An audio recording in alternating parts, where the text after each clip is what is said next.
right, today we're talking about mixing drums and especially clippers.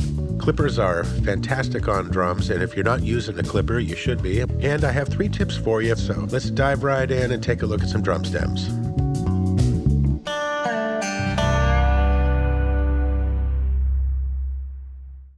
Now, some of the common problems that we run into when we're clipping drums is if we need to clip off too many decibels, we could get artifacts or aliasing. And you want to listen for that while you're clipping. And what you're listening for is high-end distortion or little crunchy bits up in the high-mid frequencies. If you start to hear little cracklings and poppings where the transient is, then that's probably because you clipped too much. And that's what the tips in this video are about, is how to mitigate that and get a nice solid clipping job. So let's take a listen to this snare drum real quick. This is just the raw stem, so you can still hear the bleed of the kick in there, and there's no compression or EQ or anything.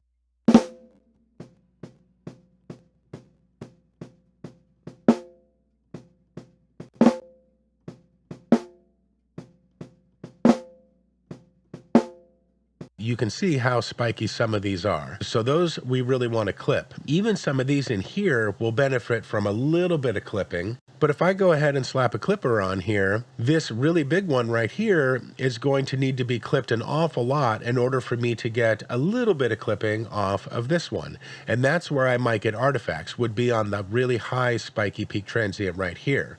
I could dial in the clipper that might sound fine through all of these, but when it hits one like this, I could hear crunchy high-end distortion. So if you've ever run into that issue when you're clipping where you like what it's doing, but you hear that high-end crunchy distortion bits, that's why. Especially if you're using a free clipper, that could cause you some problems. Now, when we're processing drums, the drum bus compressor is a huge part of our drum sound, right? And the drum bus compressor can overreact to high transient peaks.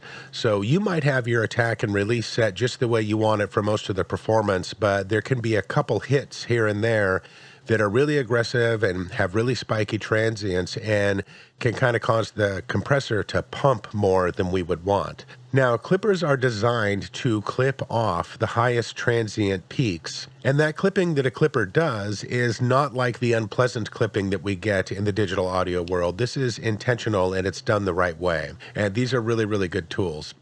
So here in the dark blue, this is a snare top mic, and if I zoom out, you can see that most of them are pretty steady, but there's a handful in the performance that spike really, really high. Now, if you think about it, these high spiky transients, they are actually going to prevent us from getting this snare drum really, really loud. Because the more consistent these transients are, the louder we can turn it up without it redlining. So that is one use for clippers, is to increase loudness. Another great reason to use a clipper on drums is if you only clip off a few dB, it actually adds a really pleasant kind of aggression and attitude to the drum. But also by shaving off these peaks here, that makes the compressor's job a lot easier.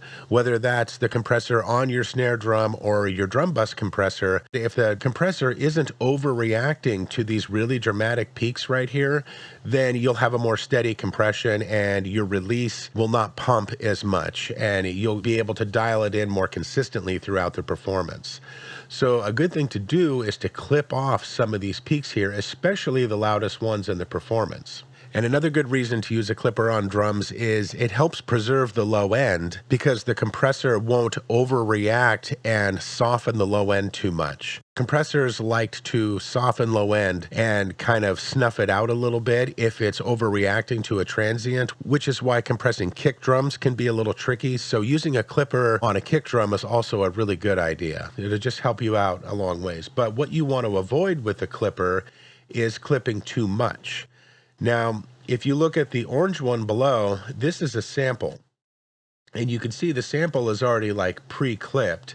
It's still transient and spiky, but it's a lot less than this one right here. If you clip too much, then you lose all of your snap and punch. So you don't want to over clip. That said, we do want to clip a little bit prior to compression. So those are all of the really good reasons we use clippers on drums. Tip number 1 is we could come in here and clip gain. And if you don't know about clip gain, I'll link my video to it in the description, but clip gain is great, not just for vocals.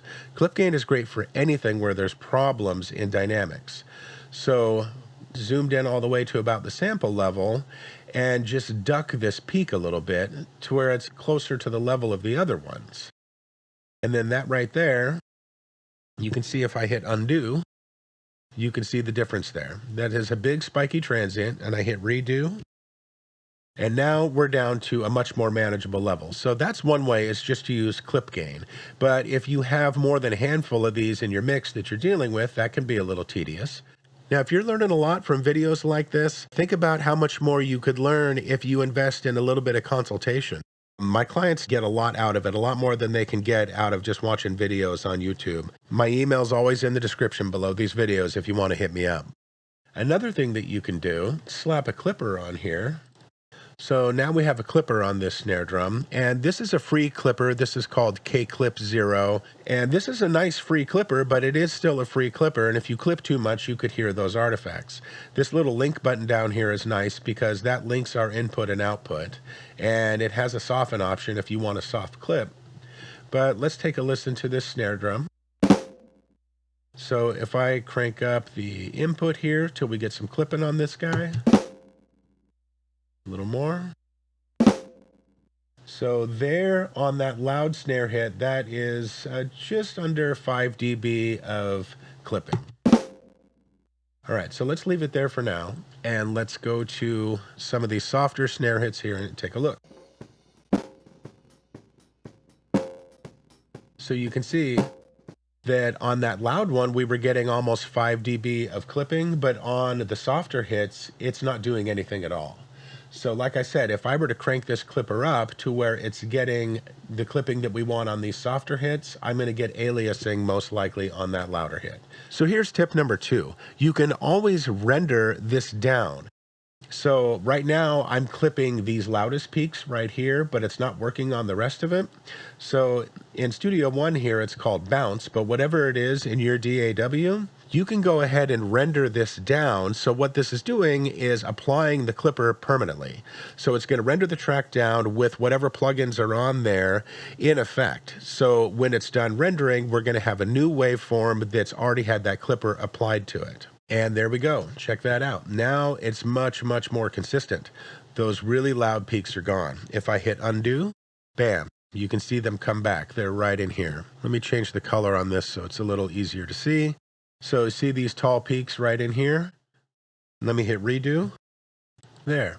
And here's what the waveform looks like when it's been rendered with the clipper. And that's starting to look a lot more like our snare sample.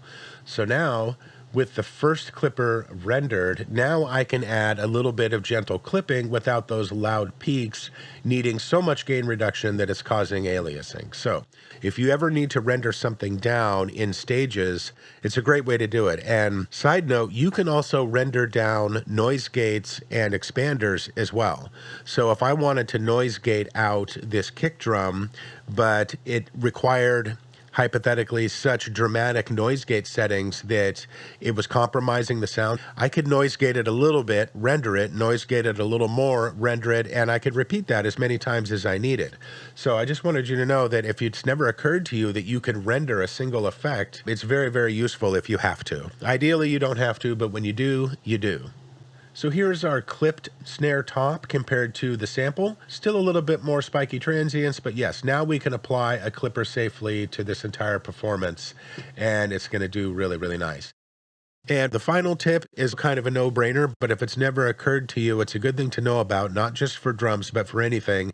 If you have a problem spot in your mix, you can always just delete it and copy paste in another snare hit or another kick hit or whatever it is. A lot of people it's never occurred to them that they can delete something and copy and paste in from another part of the performance.